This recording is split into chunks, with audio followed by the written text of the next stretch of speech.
Imagine waking up each day with a mindset that everything is unfolding in your favor, not because life is perfect, but because you've decided to align your attitude with trust instead of fear. Act as if everything always works out for you isn't just a mantra.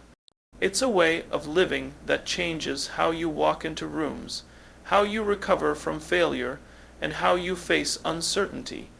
Belief is the silent architect of behavior.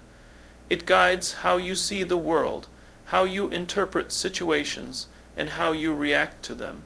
When you believe something strongly, your actions naturally align with that belief, often without conscious effort.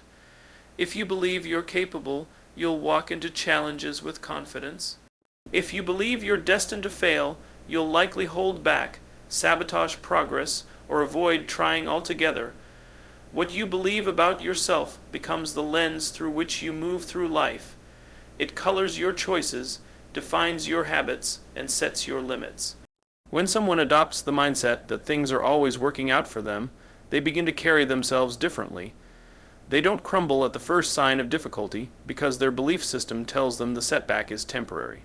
Instead of spiraling into stress or giving up, they look for the lesson or opportunity hidden in the obstacle. This belief makes them proactive rather than reactive.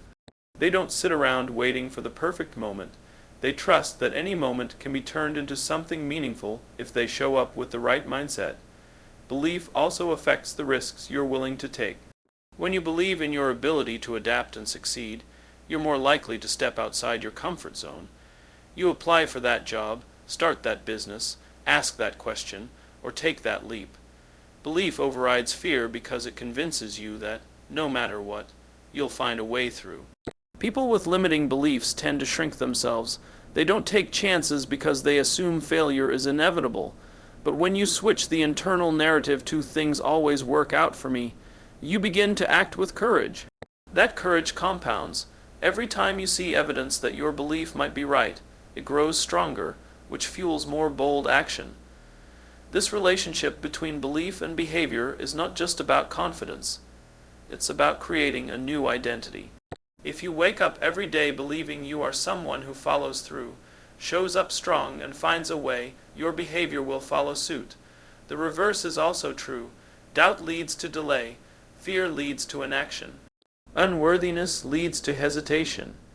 It's not a lack of motivation holding people back most of the time. It's the underlying belief that they're not enough or that success isn't meant for them. Changing behavior without addressing belief is like treating a symptom while ignoring the cause. The good news is that beliefs can be reshaped.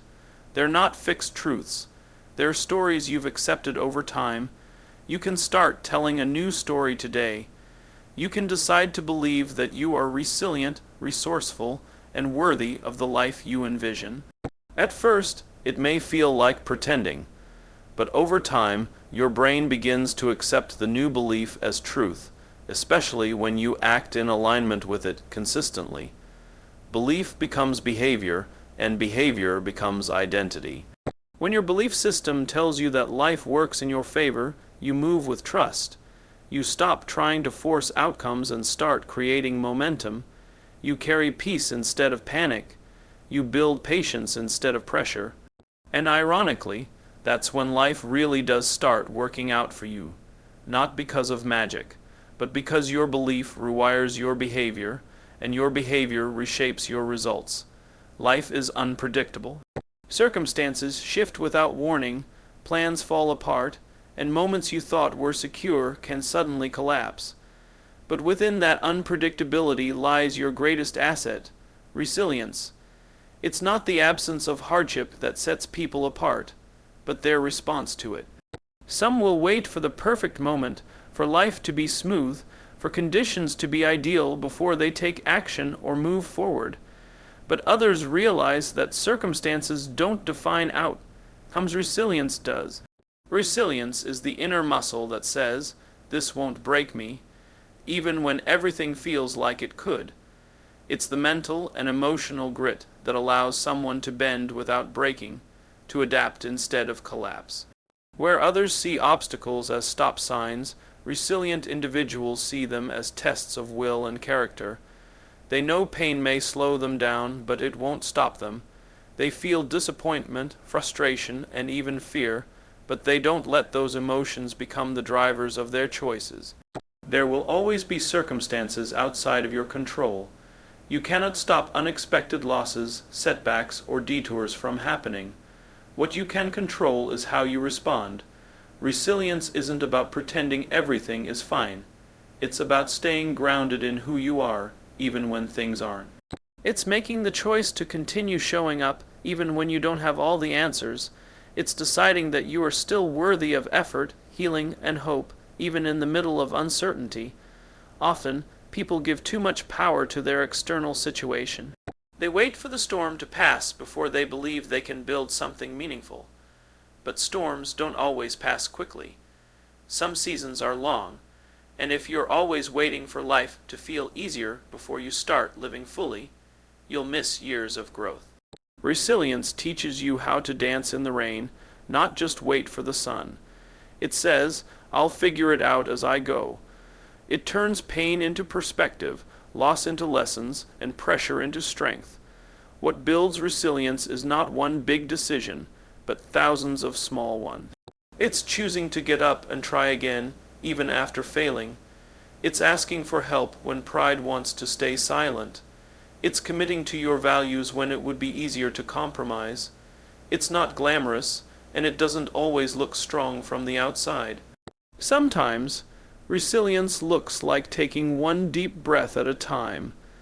Sometimes, it's staying silent when anger wants to scream, or taking a step forward when fear says to freeze. The truth is, resilient people are not different because they haven't struggled. They're different because they refuse to be defined by struggle. They've chosen to write a different narrative, one where difficulty is a character builder, not a destiny. And that choice becomes a habit. That habit becomes identity. Eventually, they become the kind of person who can walk through fire without losing themselves, because they've practiced standing in the heat without collapsing. When you prioritize resilience over circumstance, you become dangerous. In the best way, life no longer controls your spirit. Conditions no longer dictate your character. You're no longer waiting for easy. You're ready for whatever comes because you've trained your mind and heart to endure, adapt, and rise.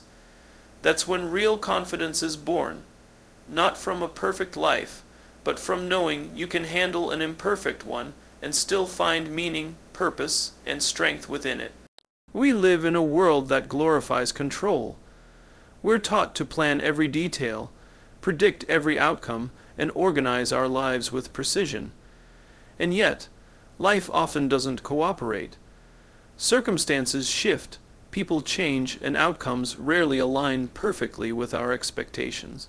The tighter we grip, the more we feel things slipping through our fingers. True peace begins not when we control everything, but when we let go of the need to. Detachment from control is not about apathy. It's not giving up. It's choosing to release the illusion that you can orchestrate everything. It's realizing that while effort is your responsibility, outcomes are not. You still show up. You still give your best. But you surrender your obsession with how things must unfold. This shift creates space for peace, creativity, and growth. When you let go of control, you stop resisting reality. You stop fighting what is. Instead, you learn to move with life, not against it. Flow is what happens when you trust the process more than your plan, when you stop pushing for a specific result and start participating in the moment. When you remain flexible in your path, but rooted in your purpose. Flow is not passive, it's a powerful state of presence. It allows you to navigate the unknown with grace, to respond rather than react, to listen rather than force. In flow, you become attuned to timing, intuition, and energy. You begin to notice openings and opportunities that control would have blinded you to.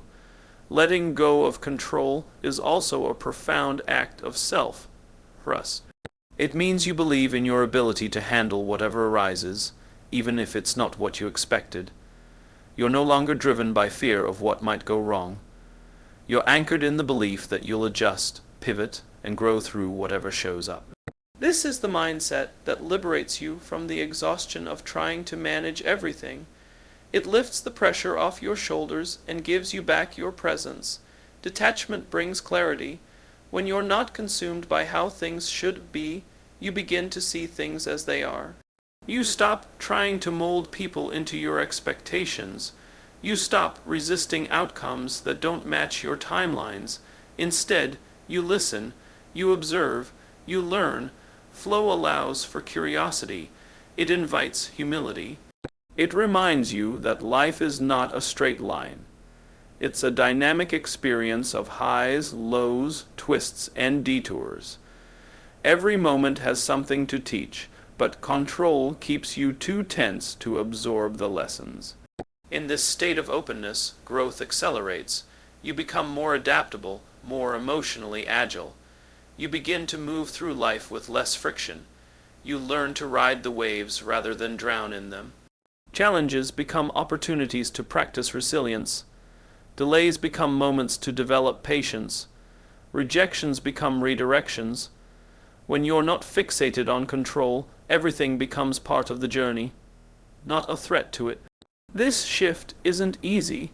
Letting go feels like vulnerability at first. It challenges the parts of you that find safety in certainty. But over time, you discover that true strength isn't in holding everything tightly. It's in your ability to stay grounded when things are uncertain.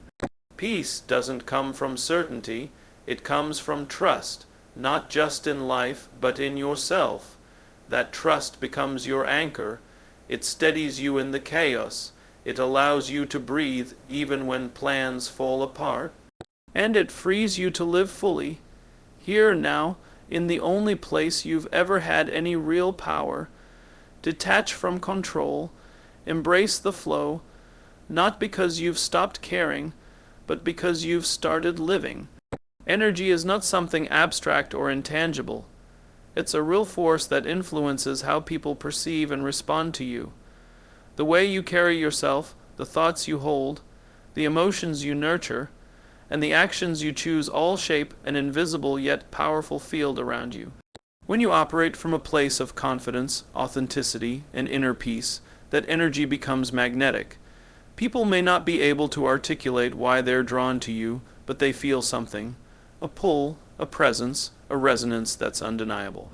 The shift begins when you stop trying to chase validation or attention and instead focus on cultivating alignment within yourself.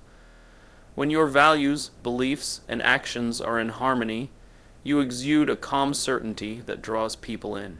It's not about being loud or flashy. It's about being grounded. It's about knowing who you are and not needing to convince others of your worth. That kind of clarity is rare, and it naturally attracts others who seek the same balance in their own lives. Your energy becomes magnetic when you stop hiding parts of yourself, when you allow your authentic self to emerge without shame or fear. In a world filled with filters, personas, and facades, authenticity stands out. It pierces through the noise and reaches people on a deeper level. It gives others permission to be real too. That's the power of someone who's done the inner work. They don't seek to impress. They simply express. And that expression resonates far more deeply than any curated image ever could. Another crucial factor in magnetic energy is emotional mastery. When you can regulate your emotions instead of being controlled by them, you become a steady presence in a chaotic world. People gravitate toward stability, not perfection, but steadiness. When you walk into a room with calm, positive energy, it alters the atmosphere. You don't even need to say much. Just your presence can soothe, uplift, or inspire. Emotional control is not about suppression. It's about understanding what you feel, honoring it, and choosing how you respond. That level of control is powerful and unmistakably attractive. Magnetic energy also stems from purpose. When you are deeply connected to something meaningful, it shows. Passion and purpose radiate through your actions and decisions. They give you a spark that's impossible to ignore. People are drawn to those who know where they're going and why. You become a lighthouse, not chasing ships, but simply shining and guiding others who are seeking their own direction. That kind of energy commands respect because it's rooted in clarity and conviction. Boundaries are another signal of magnetic energy. When you respect your time, protect your peace, and say no without guilt, you communicate self-respect. That boundary setting doesn't push people away, it draws the right ones closer. Because you people recognize and appreciate others who know their worth. You teach others how to treat you through the energy you emit. When your energy says, I am whole with or without your approval, it commands a level of interaction that's genuine and intentional. Lastly, gratitude and joy are powerful amplifiers of your magnetic field. When you genuinely enjoy your life, even in the small, ordinary moments, that energy spills into everything you do. It's not about pretending life is perfect. It's about choosing to see the beauty in it anyway. That perspective softens your energy, makes you more approachable, and leaves a lasting impression. You don't have to chase opportunities or force connections when your energy is magnetic. You simply have to become more of who you truly are, heal what dims your light, and embody the energy you want to attract. Because when you align with your truth, your presence alone begins to speak volume. You don't have to convince anyone. You just show up, and the right people, experiences, and outcomes are naturally drawn to you. Panic is a reaction. Presence is a response. In the face of uncertainty, the mind often races, spirals, and clings to worst. Case scenario. Panic thrives in the absence of clarity. It magnifies problems, clouds judgment, and drains energy. But true presence, anchors you. It doesn't make the chaos disappear, but it keeps you steady enough to face it with power rather than fear. Learning to choose presence over panic is a discipline, and like any discipline, it must be practiced, not just understood. Presence begins with the breath. The simple act of slowing down and taking conscious breaths reclaims the moment. Panic wants to pull you into imagined futures, into what-ifs, and what now. Presence says, stay here. Right now, in this moment, you are breathing, you are alive. That's your starting point. Everything else becomes more manageable when you return to your breath, your body, and the ground beneath your feet. Grounding yourself physically calms the nervous system, clears the fog of emotional overload, and helps you make better decisions. Being present is not denial. It's not pretending everything is okay when it isn't.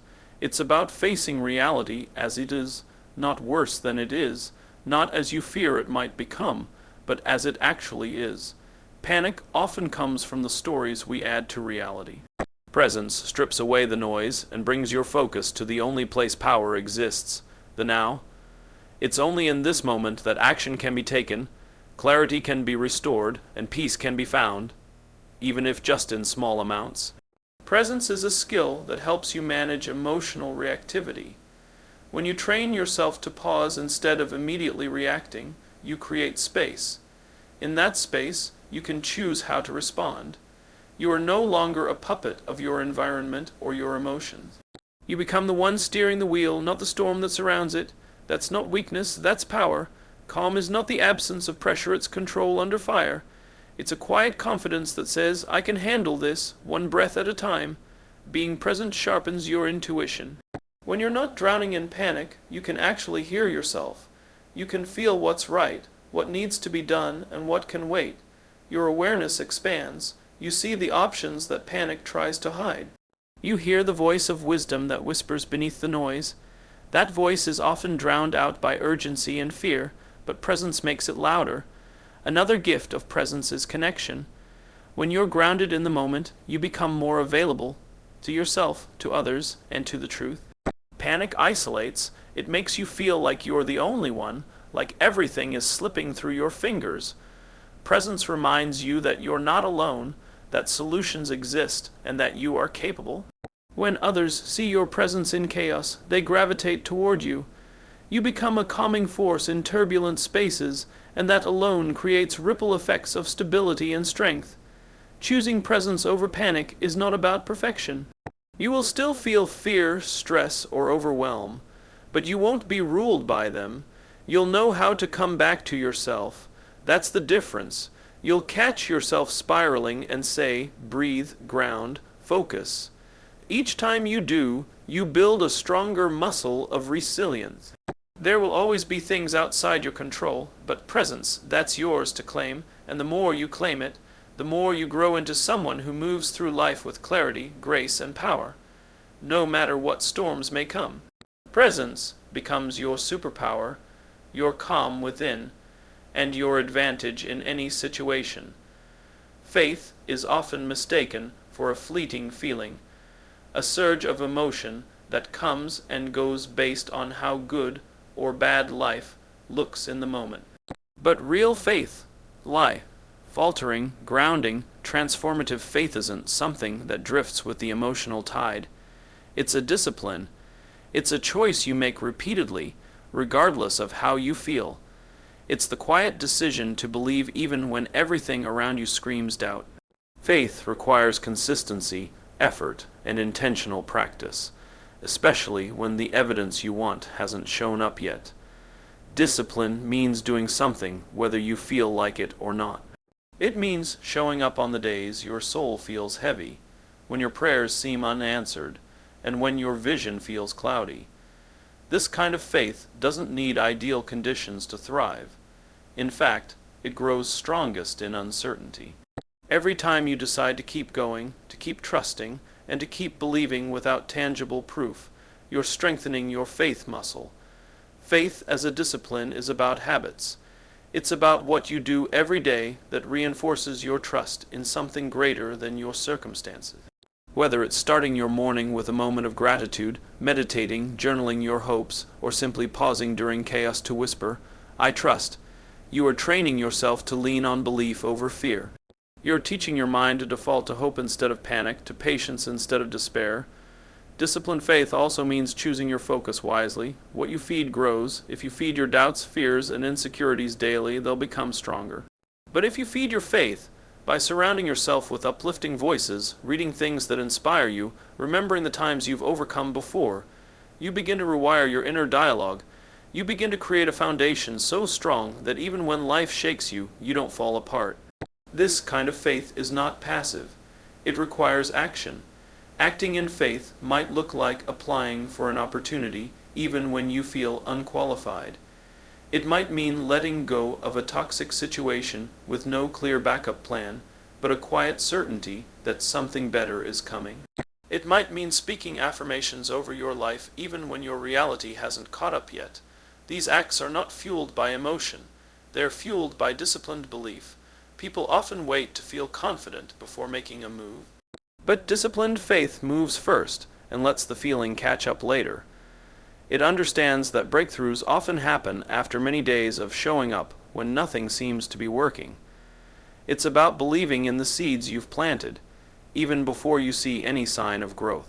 That's the work. That's the stretch. That's where faith becomes real, and it's not about perfection. You'll have doubts. You'll have days where your faith feels thin and fragile. But what matters is what you do in those moments.